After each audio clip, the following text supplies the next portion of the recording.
Joe, so you've been in Nu Skin for 15 years.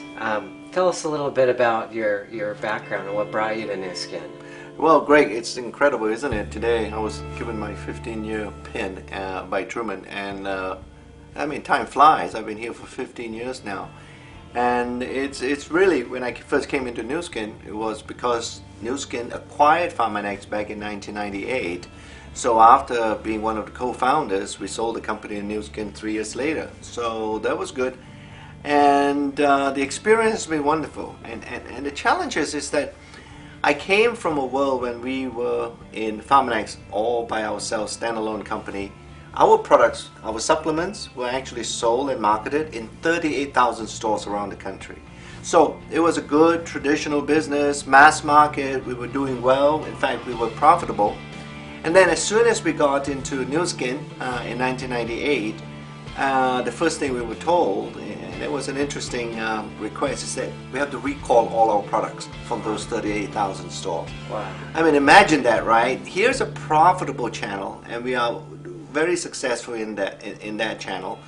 My immediate reaction is, why don't we just, as soon as we're in Nu Skin, continue that channel while creating this new network marketing channel to also get our products known to the public. Well, Blake never wanted that, and it was interesting that we recalled our products in December. I still remember the month where we sent a letter to all the 38,000 stores and got them to return all our products. Wow.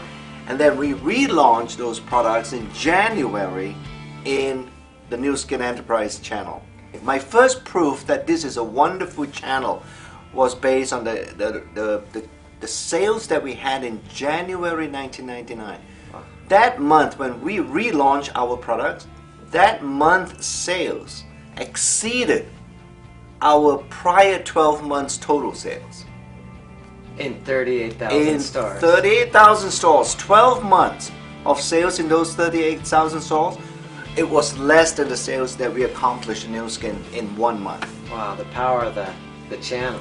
It's the power of the channel. That really opened my eyes. And 15 years later, Greg, I'm still here, and every year we're beginning to innovate and bring new products to all our Nu Skin distributors.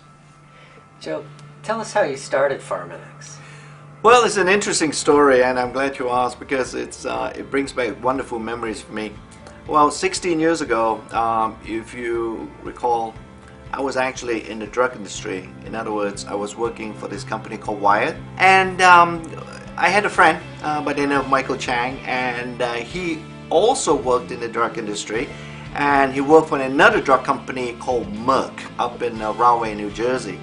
And we have been great friends for a long time. And so when one day we sat down, Mike sort of said, hey, are we interested in starting a new company?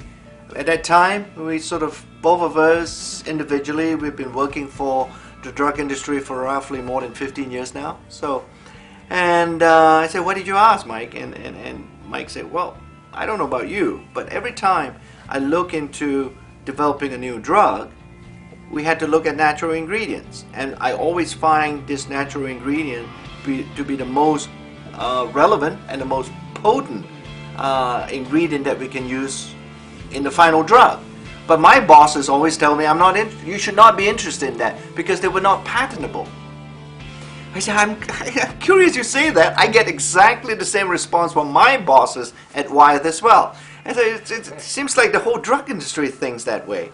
I wonder why, and I bet your bosses at Merck told you the same thing. Why at Wyeth, my bosses say, don't do any natural ingredients because they're not patentable, and therefore we can't make any money, right? And he said, yeah, that's why they're not interested. So, and I said, well, if they're not interested, could we start a company with this idea of turning natural ingredients into final products, in this instance, not into drugs, but into dietary or nutritional supplements? Mike say, that's a fascinating idea. Why don't we go start a company? That's the genesis of Pharmanex. Well, we started it and named the company Pharmanex. And by the way, Pharmanex was actually a name that we didn't use any fancy marketing company to come up with.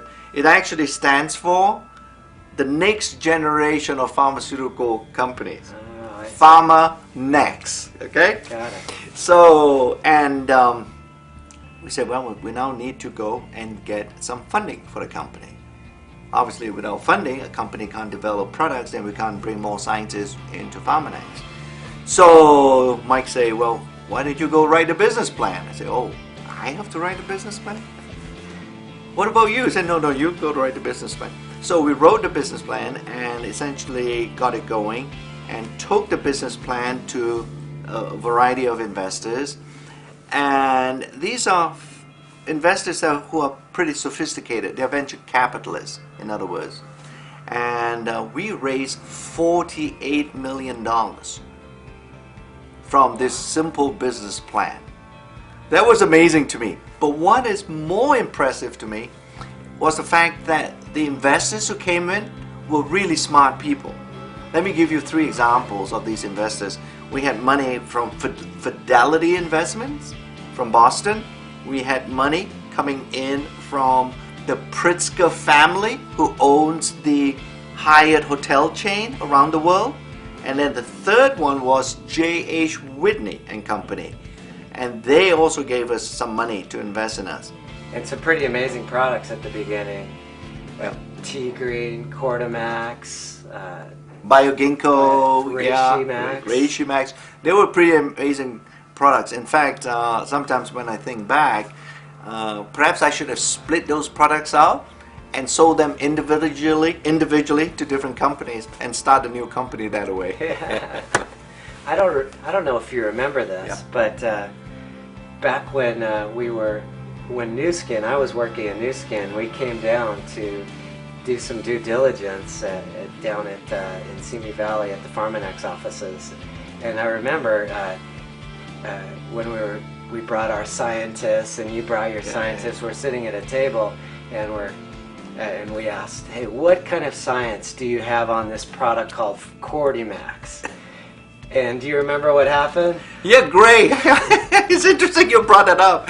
When you asked the question, now that I remember back, I said, you seriously? You really want all the scientific studies and substantiation studies that we did on Cordymax? And Greg said, yeah, you did, right? You said you wanted it.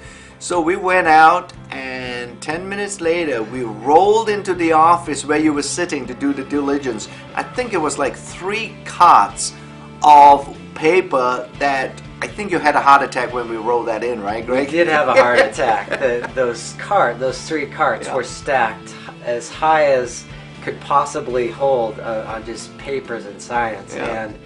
And I was the marketing arm, but our scientists at the time, eyes dropped and could not believe the science that had gone into those products. No, those, like I said, they were great memories for me when you visited with us and we had to show you our science. And that's what our distributors should expect from us, in a sense, right? Because science is something that you actually have to go do the study. Right. You cannot say you're doing science if you're not actually doing it. Right. Well, tell us a little bit about the team. Once you came to Nu Skin and you brought this science and credibility, tell us what you've built here at Nu Skin in your R&D team.